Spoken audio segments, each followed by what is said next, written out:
স্বাধীনতার চেতনা ২৪-এর গণঅভ্যুত্থানে নবায়ন হয়েছে বলে জানিয়েছেন সংস্কৃতি উপদেষ্টা মোস্তফা সরোয়ার ফারুকী। সকালে সচিবালয়ের সংবাদ সম্মেলনে তিনি এসব কথা বলেন। উপদেষ্টা বলেন, সরকার মত প্রকাশের স্বাধীনতা নিশ্চিত করবে, তবে তা যেন খুনির বিচারকে প্রভাবিত না করে। বিস্তারিত জানাচ্ছেন শাহরিয়ার বাঁধন। সচিবালয়ে সংবাদ সম্মেলনে সংস্কৃতি মন্ত্রণালয়ে নেয়া ৭টি অগ্রাধিকার কার্যক্রম তুলে ধরেন সংস্কৃতি উপদেষ্টা মোস্তফা সরোয়ার ফারুকী, যেখানে ৮ জন শীর্ষ নির্মাতার মাধ্যমে ৮ বিভাগে কন্টেন্ট তৈরি করার পাশাপাশি ৩০ ডিসেম্বর থেকে ৮ ফেব্রুয়ারি পর্যন্ত ১.৫ মাস তারুণ্যের উৎসবের উদ্যোগ নেয়ার কথা তুলে ধরা হয়।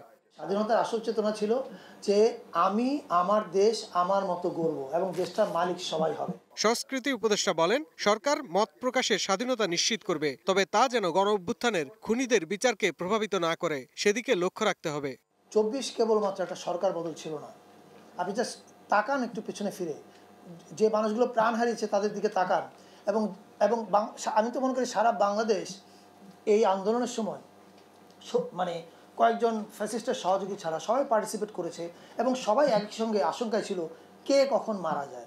সো আমার মনে হয় মত প্রকাশের স্বাধীনতা মানে হচ্ছে ওইটা, ইউ ক্যান ক্রিটিসাইজ এনিওয়ান, কিন্তু যে খুনি তার বিচারকে আপনি যদি বিঘ্ন ঘটানোর জন্য কিছু বলতে চান, এটাকে মত প্রকাশের স্বাধীনতা বলবো কিনা আমি জানি না। এ সময় অন্য বক্তারা বলেন, মুক্তিযুদ্ধের কৃতিত্ব বিশেষ কোনো ব্যক্তির নয়, এটা সবার। তবে এর মধ্যে যারা বিশেষ অবদানকারী তাদেরকে সমানভাবে স্মরণ রাখতে হবে। আমরা যখন প্রবাসী সরকার ছিল তখন তাজউদ্দিন আহমেদ ছিলেন একমাত্র নেতা যে সবাইকে একসাথে করে শিলিগুড়ি কনফারেন্সে উনি তাদেরকে একসাথে করে আমাদের মুক্তিযুদ্ধটাকে সংহত করেছেন।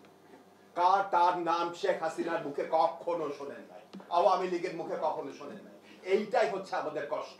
আমরা দেখেছি যে শেখ মুজিবকে কিভাবে, শেখ মুজিবের মূর্তি বানিয়ে কিভাবে শেখ মুজিবকে দেবতা বানানো হয়েছে। শাহরিয়ার বাঁধন, গ্লোবাল টেলিভিশন, ঢাকা।